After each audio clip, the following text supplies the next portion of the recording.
This is Misti Green, and you're listening to the iLEAD Misti Blue Podcast, where strategy meets soul and faith finds its voice. There's something I've been wrestling with lately, not just spiritually, but personally. At this big old age, I'm still trying to understand who I am. Not on the surface. I know what I do. I know what I've accomplished. I know what I've experienced. I even know how things appear from the outside looking in, and I know how people describe me. They'll describe me as bold, strong, assertive, even aggressive, direct. Sometimes they'll describe me as courageous or colorful, if you will. Too much for some people, but yet not enough for others. But underneath all of that, I've been trying to understand what it really means to follow Christ while still being fully myself, being Misti. And honestly, that tension is real.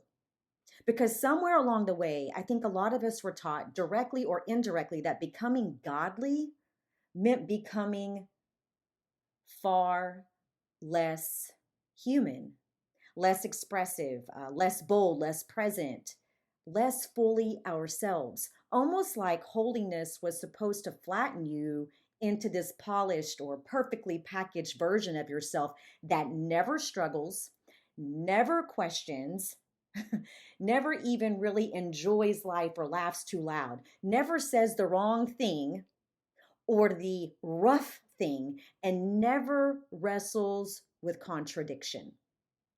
But the older I get, the more I'm realizing something. Authenticity is what makes people credible. And polish wears out, polish rubs off. At some point, life hits hard enough that people stop looking for perfect. They start looking for real. And that's the plot twist nobody talks about. Coming out of a hard season and diving into Christ is not for the faint of heart. It's not escapism. People think faith is weakness sometimes because they've never actually had to sit alone with themselves long enough to confront what's not working. See, healing often happens in the quiet places, in the pause, in solitude, not in isolation, but in solitude. There is a difference. Isolation, it's going to disconnect you from people. But solitude reconnects you to yourself. It also reconnects you to God. And during some of the hardest seasons of my own life, I had choices. I could have searched for distraction, gone back to school, gone and tried to accomplish something else. I could have searched for validation, another accolade. I could have searched for revenge. And I could have searched even to escape. And if we're honest, every single person is searching for something. Everybody, every single one of us. Some people search for money.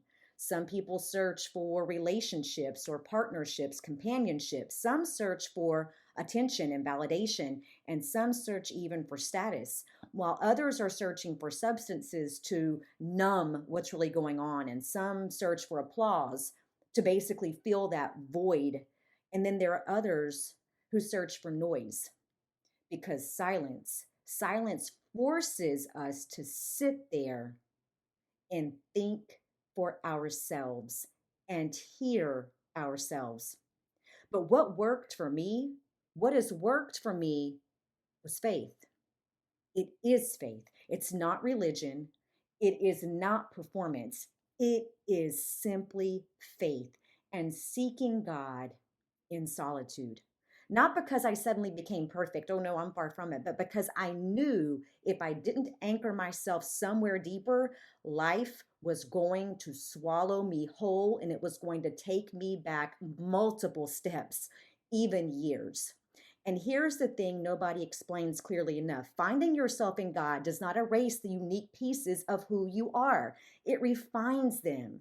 That realization changed everything for me. And it literally just came to me while on my walk this morning.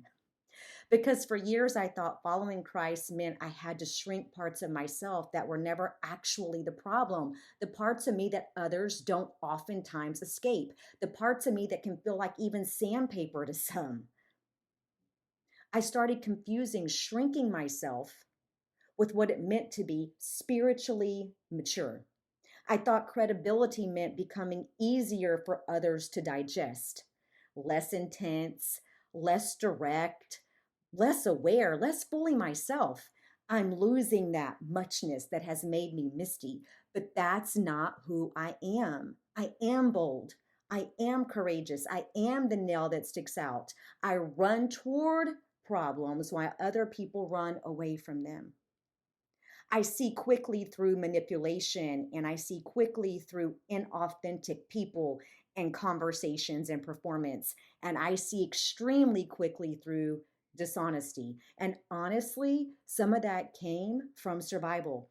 A childhood of living in a glass house, time spent navigating environments where my head had to be on a swivel. Juvenile hall in San Fernando Valley, a halfway house in Indiana, spaces where people others had already written off still carried humanity if you chose to look closely. And see, experiences like that, they shape you, they change you. And it teaches you how to read people quickly. It teaches you discernment and survival, and it teaches you compassion in extremely chaotic and complicated places. And honestly, that's probably why I was able to connect so deeply with students when I became an educator. See, my students, they became my kids. It didn't matter what role I was occupying at that time. They became my kids, and the students knew it. I remember one moment so clearly. One of my fourth graders was in art class, and I walked past the room and saw the teacher, a man that stood about 6'4", standing over my student, who at that time was extremely small. And in me, immediately something shifted. And without even thinking, I walked in, pulled my student out of class, and he never went back to art. Now, some of you may hear that and think, oh my God, that was so unprofessional. And maybe it was. Maybe there was another way to handle it. But for me, trust had already been broken between that student and that teacher. And I knew what it felt like to be small in a room with someone bigger than you holding power over you. So I protected the child. That instinct has always lived in me. I've always spoken up for people who lost their voice. But somewhere along the way, I started losing mine. For almost 8 years, being polished became more important. I slowly allowed pieces of myself to erode because I thought maybe I needed to become smaller, quieter, more performative to be accepted. I started questioning traits that had actually helped me lead and protect people and navigate hard environments. And to tell the truth with boldness and clarity and clearly, I convinced myself that credibility had to sound politically correct. But the truth is, sometimes being right is not politically correct. Jesus wasn't politically correct. He was loving, he was truthful, and he was even compassionate, but he also disrupted systems. And I think some Christians have confused holiness with performance. See, you can love Christ and still be lively. You can have a relationship with him and still enjoy life and laugh loudly. You can love Christ and still be bold and have a big, colorful personality. God isn't asking you to become a robot. He's asking you to become aligned. And that's the difference, because serving Christ and loving Christ are not always the same thing. We have to do both. Love him deeply enough to pursue him and serve him intentionally enough that our lives begin to reflect him. And balance matters. That's true spiritually too. Don't overindulge, don't overextend yourself, and don't do things that would cause another to stumble. But also, don't become so spiritually polished and perfect that no one can relate to you or approach you. People can't relate to perfection. People can't connect when something feels and appears so polished and perfect and politically correct. What people connect with is honesty and humility, and someone saying, I'm still learning too. And that's where I am. I'm still learning too. I'm still growing and evolving. I'm trying to understand how to carry both strength and softness at the same time, how to be discerning and aware without becoming negative. And it's hard. It's hard to learn how to be bold and courageous without becoming hard and aggressive. It's not easy. It's definitely a challenge.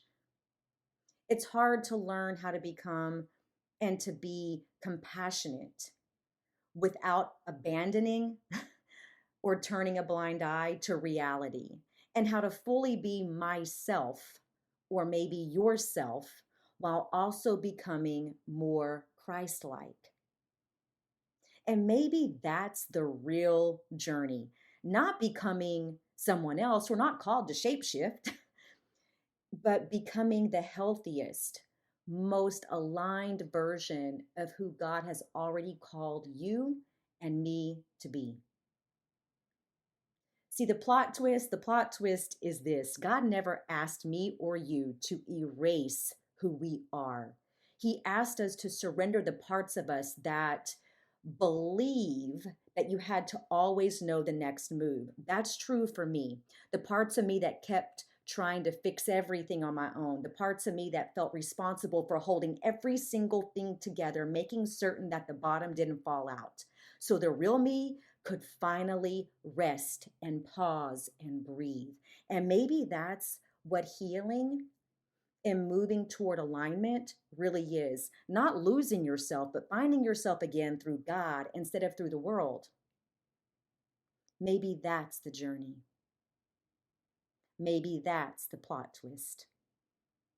This is Misti Green, and you've been listening to the iLEAD Misti Blue Podcast. If this episode spoke to you, share it with someone who's been struggling to reconcile their humanity with their faith. Because maybe the goal was never, ever perfection. Maybe the goal is simply to be whole. Until next time, keep living with clarity and with courage and with conviction.